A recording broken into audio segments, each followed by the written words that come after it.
Magandang umaga po. Ito, gagawa tayo ngayon ng video para sa may mga grass cutter na ganito. Tulad ito nasira yung takip. Na-discover ko lang to kagabi.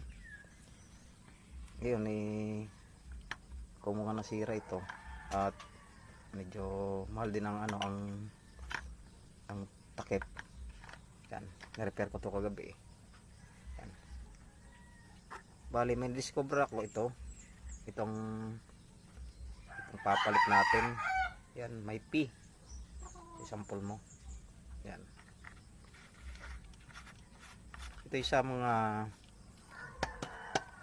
nakatulad to nung binili ko sa online. Ito yung tawag di Kenterton. Pero makikita nyo sa itsura kung magkapareho tayo ng grass cutter.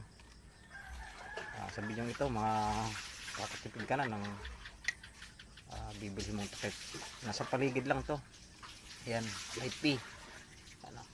Takip mo. Yan. Okay. Thank you.